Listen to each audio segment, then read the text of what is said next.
Hey everyone, it's Jack from Cultaholic.com back again, and you know what time of the week it is. It's Friday. Gotta get down on Friday because it's time to talk about my wrestlers of the week. Now, let's address the little difference here. So, as many of you will know, and thank you to everybody who reached out with messages and stuff, asking where last week's was because they couldn't get down on Friday without the video. Well, I was off last week, but never fear, because we're not going to leave any gaps in the Wrestlers of the Week league table. What we're going to do instead is have a special double edition today covering both weeks, last week and this week as well. And obviously because of that, I'm going to keep every entry just a little bit shorter so this video doesn't run for like 40 minutes or whatever. So it should all be good. Let's just rattle through both weeks and let's just see who have been my two wrestlers of the fortnight. Wrestlers of the fortnight's not got quite the same ring to it. I don't think I'll bother with honorable mentions because there's been so many things going on over the past 2 weeks that it would just be so long. I'll give one honorable mention to Mr. Orange Cassidy for defeating Chris Jericho in the main event of this week's AEW Dynamite. The match wasn't the best in either man's career or even recent career in the case of Jericho. The finish was a little bit sloppy, but you know, Orange Cassidy's beat Chris Jericho. That is definitely worth an honorable mention. But now let's move on to the top 10 of last week. Let's start with last week and go through all 10 and then do all 10 of this week. Number 10 from last week is Big Blue Justice himself, Yuji Nagata, over in New Japan. Nagata had another match in this ongoing feud with Menorah Suzuki where the two once again, predictably, absolutely battered one another. A lot of people loved this match. I liked it, didn't quite love it as much as a lot of other people did because realistically, it's a lot of the same sort of thing and it can get a little bit old, but they picked up the intensity down the stretch and it was a really nice little brawl between two absolute dads. Unfortunately, Nagata did lose the match and looked like Suzuki's little punk bit. No, Nagata lost the match, but it was a really hard fought and he deserves a point. So there you go, Yuji Nagata, 1 point for you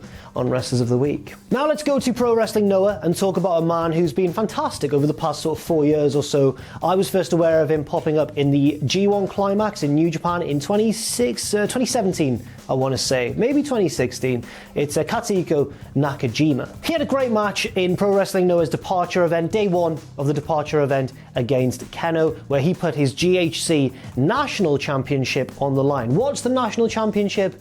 I'll try to explain. I think in theory, Noah's National Championship is basically their kind of equivalent of the US title, maybe, with a bit of a TV title element thrown in because there's a certain restriction surrounding the belt. The National Championship, I think, is supposed to only be defended within Japan, which makes sense, I suppose. Maybe it's a kind of a countermeasure to places like New Japan bringing in the US title and stuff. Maybe this is Noah grounding themselves and saying, look, this is the Japanese Championship, which is why I say that it's similar to the US title. It represents the champion of Japan in Noah. But the reason I say that it's got a bit of a TV title mix thrown in there is because of a certain limitation, which is that in theory it can only be defended in Japan.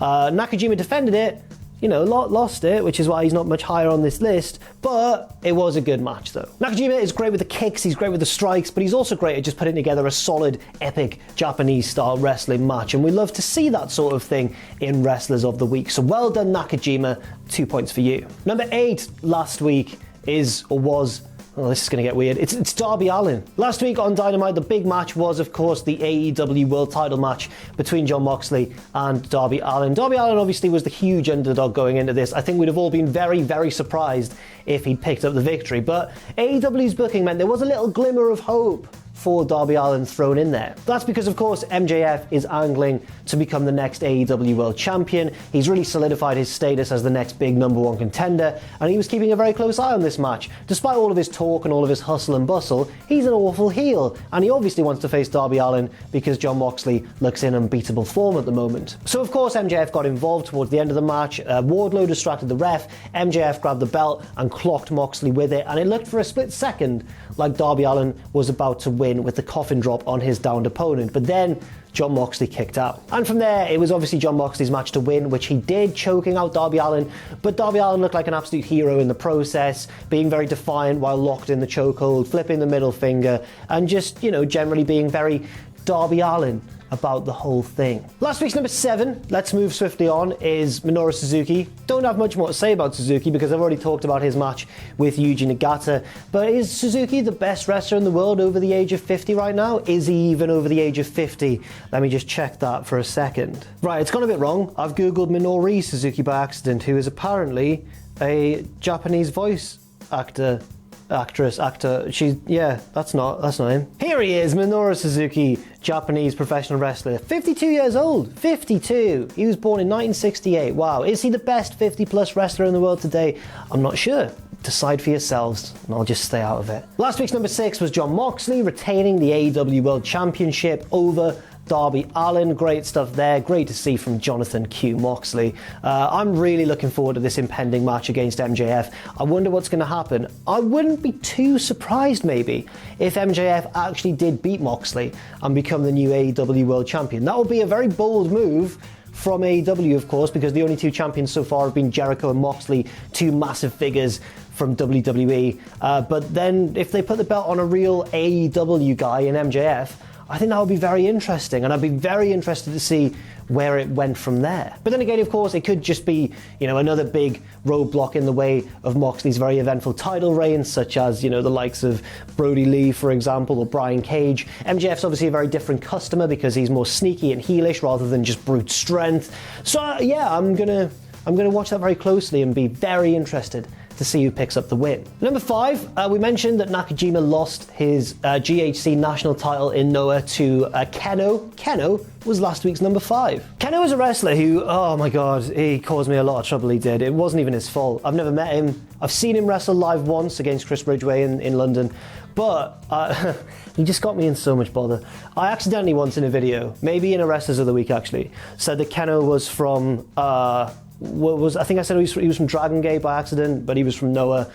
It was a mistake, and I made a mistake, and since then, consistently, over the past 2 years since it's been, there's been some really diehard Japanese wrestling fans, well, Western fans of Japanese wrestling, who've been really mean to me online about it, and I don't mean to make you feel sorry for me or anything, because, doesn't hurt my feelings or anything, but it's just a bit weird. But it weirdly also seems, and not to get on a rant here, but it seems like so a few of them keep up with the content to see if I slip up a gate. It doesn't matter. Keno was last week's number 5. Get a life. And I think that it was a really good match. A really good match in Noah, I should say. Not Dragon Gate, he's from Noah. Keno is quite a severe looking dude, isn't he? Look at those sideburns, look at that hair.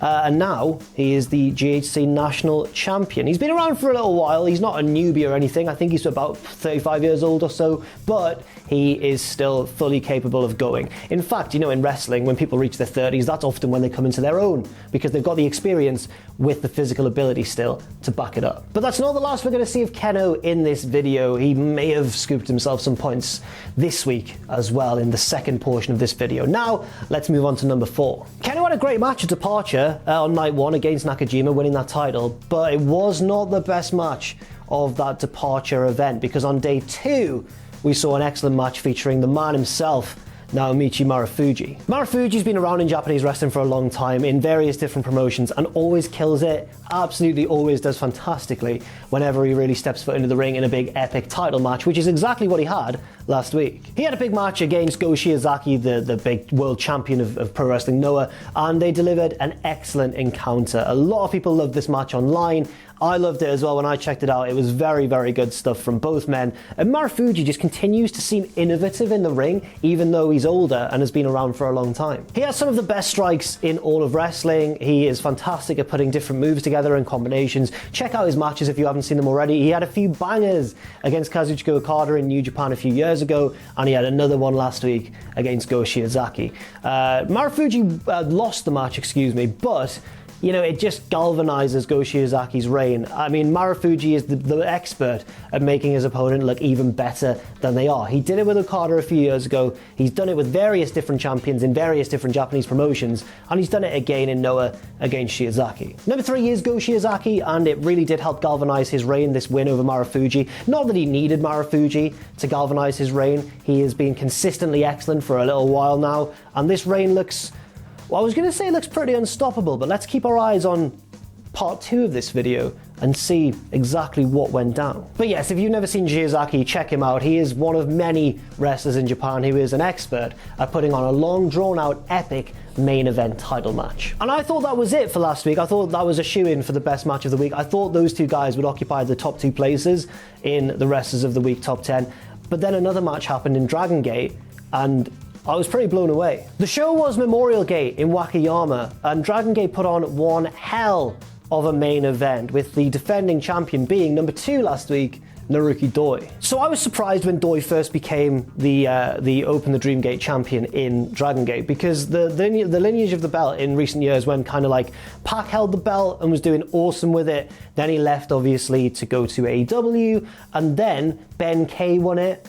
Ben K seemed to be the new up-and-comer in Dragon Gate. He was going to be the new ace sort of thing. And then Doi beat him, and I was really confused. At the time, I thought this was a step back, because I thought, why has Doi got the belt when this younger guy could really have a monster title reign and get everyone behind him? But Doi's reign has been superb as well, and has been backed up by the very occasional use of one of the most destructive finishers in all of wrestling, the muscular bomb, which he busts out to just fully put opponents away. Doi busted that move out in this match and didn't win. He did not win the match. He lost the match and the belt. He is no longer the Open the Dream Gate champion. But a great performance, and well worthy of the 9 points he got last week. But we're going to take a look at the man who beat him. Number 1 last week, and the halfway point of this video, goes to Eita, the new Open the Dream Gate champion. Slimy Eita. Right, so this was weird.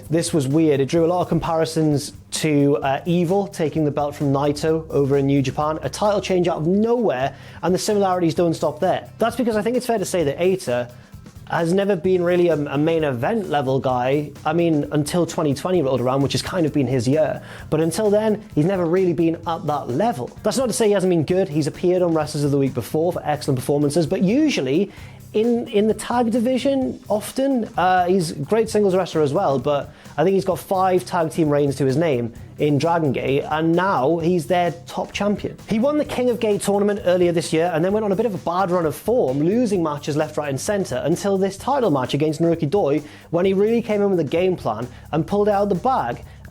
No one likes him because he's a member of the Red Stable, which Pac was a member of, but he's great. He's actually great. It was a really clever match as well. He worked the arm of Naruki Doi a lot, and that meant that when the muscular bomb finally got hit and Eita would have been put away, Doi was too hurt to properly make the cover in time, and Eita was able to survive and later on win the match, shocking many in the wrestling world. So now let's move on to this week and go with another top 10 again. I'll try and run through pretty fast. Number 10 this week was Kenta in New Japan. They held some shows in America, the American leg, or the American version, it's more accurate to say, of the New Japan Cup. Kenta beat Carl Fredericks. I never get that right. It was Fredericks, I just checked. Carl Fredericks. He beat Carl Fredericks in the opening round of the tournament and looks mean and angry and evil. As you can see, Kenta's changed his hair a bit. He's grown it out. He's dyed it a lovely lighter shade. But he's still like a horrible guy. And really, he just punishes opponents, and this was a really nice matchup because Fredericks also likes a stiff battle of strikes, but Kenta was able to win the day in the end. 1 point for him. That wasn't the main event of the show, though. That featured number 9 this week, my boy, Tama Tonga of the Bullet Club, the bad boy himself, beating Brody King in a bit of a size mismatch in the main event to progress to the next round. Yes, Tama Tonga, mate. Tonga was really good, of course, in the ring. He wrestles in such a unique way, so agile and elusive, and the way that he moves is unlike any other wrestler I can really think of. And often I've wanted him to get pushed in New Japan more than he has been. Hopefully, this is the start of something. I am rooting for Tama Tonga in this tournament. Obviously, if he meets Kenta, I'm not going to be too optimistic. It could go very wrong for him, but no, come on, Tama Tonga, I believe in you. You can win this tournament. Next up, let's go to Stardom, where they've been having their version of the G1 Climax. There's been quite a lot of tournaments going on in Japan right now. The 5-star Grand Prix. There's been 2 events so far at the time of recording, and Mayu Iwatani has, of course, as she always is in Stardom, she's been one of the big stars of the show. But it was an up and down journey for her so far in the tournament. She lost on night 1 to Julia, it looks like the next big thing in Stardom before going into night 2 and beating her stablemate. That stablemate was the Starlight Kid. That match probably was maybe the better of the two. It was very agile and quick, but the booking in the first match I think was better because we saw this up-and-comer, this new destructive force in Stardom beat their ace in a tournament situation, which is always used in Japan to maybe lead to a title shot down the line. So well done Mayu Iwatani. Not a big win really, a big loss you might actually say, but a good week of wrestling from the ace of Stardom. Number 7 is the woman who beat Mayu Iwatani, Giulia, whose stable have been on an absolute tear since they first burst onto the scene in Stardom. Giulia is a very unique figure. I think she's half Italian, half Japanese. I think she was born in England when I was doing my research before, unless that was wrong, but I think she was born in England as well. So yeah, she's very, I guess, distinctive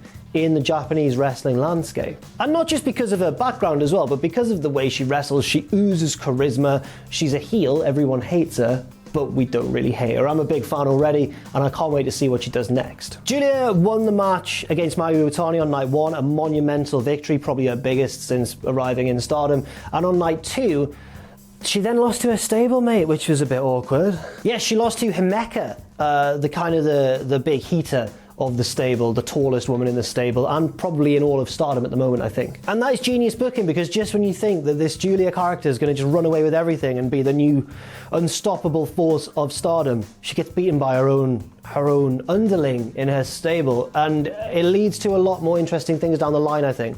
They stayed friends after the match, but it was awkward. All of the stable did a pose, but Giulia was off to the side holding her neck. It's cool. I'm interested to see where this goes. Next up, let's go to DDT, where there's been the King of DDT tournament going on. Lots of tournaments in Japan at the moment, and we're going to talk about Akito. Akito, as the things stand at the time of recording, has made the semi-finals, but I want to focus on his performance in the first round. In that first round, Akito faced off against Tetsuya Endo, the current champion of DDT, and beat him.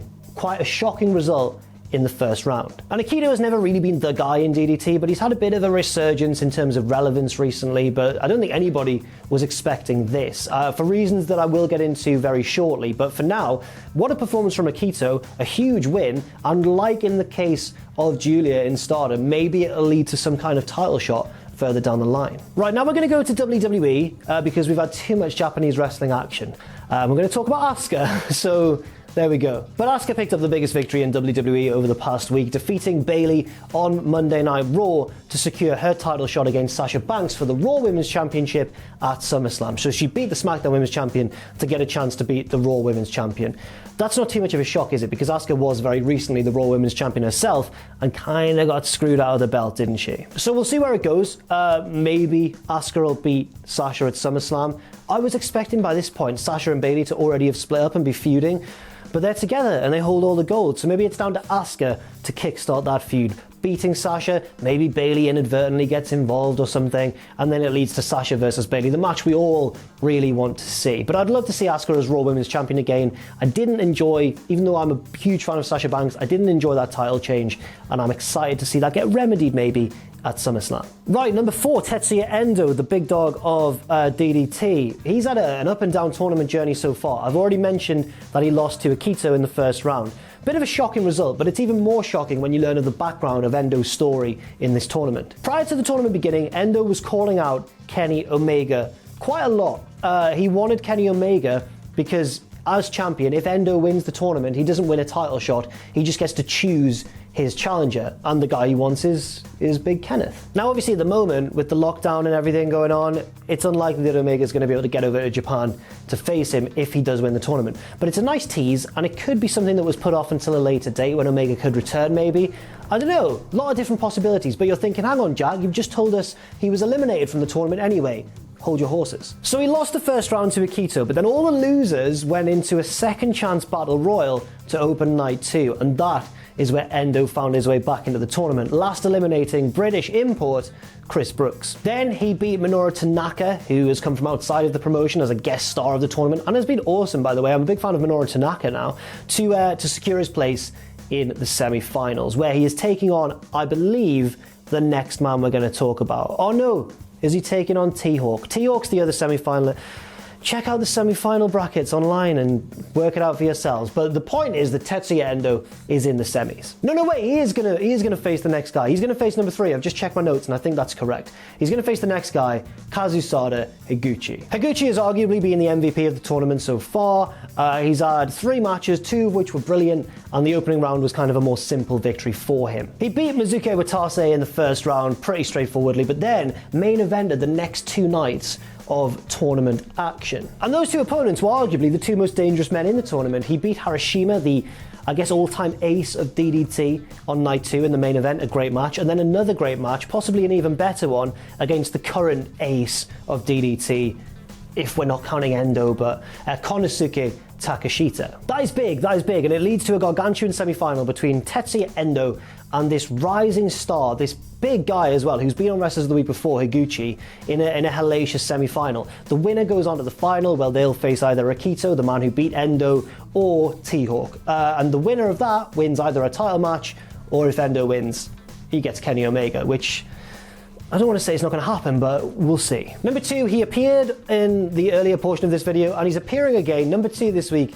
is Go Jiyazaki, the champion of Pro Wrestling Noah. And when this match was announced that Jiyazaki took part in this week, everybody went, oh no, because there's been a trend in wrestling recently of double champions. We've seen it in WWE with Sasha Banks and Bayley. We've seen it rather infamously by this point in New Japan with Evil winning both of Naito's belts. Now, it seemed like Noah were going to go the same route because Jiyazaki put his title on the line against the national champion. But Noah threw in a bit of a masterstroke in my opinion. Some people disagreed with the booking, some people liked it. I personally liked it. It was a 60-minute time limit draw. Jiyazaki is not Wrestler of the Week because he was the bigger guy, the bigger champion, the main champion. He should have won this match, but it was still very, very good. And that leads us to this week's number 1. It's my old foe once again. It's Keno, who took his national championship into the match and did not lose it. He didn't win the big belt either, but that's not too bad because he held his own with the champ for 60 minutes and looked like a boss in doing so. So there we go, I'm out of breath. So there we go, Keno, congratulations to you. You are my wrestler of this week. There we go. Let's go to the league table. As we can see there at the top, it's still Cody Rhodes with Kenny Omega bringing up the rear in 2nd place. Jon Moxley, though, has jumped back up to 3rd place, clear of Shingo Takagi in 4th. And as we move further down, we see a few little figures here and there. Hiromu Takahashi, for example, who's been on a bit of a tear in New Japan recently. Darby Allen, who had a big near victory over Jon Moxley before not quite winning in AEW. Mayu Iwatani, the ace of Stardom. And as we move further down, we see the likes of Hangman Page, who I feel has a massive few title matches in his near future. So a lot can change. Stay tuned. Thanks very much for watching. I've been Jack from Cultaholic.com. Thank you for your patience last week, and thank you for watching this double episode this week. I'm going for a lie down. Thank you once again. Leave your thoughts and opinions and match recommendations in the comment section down below. Stay safe out there, stay positive, and I'll see you very soon.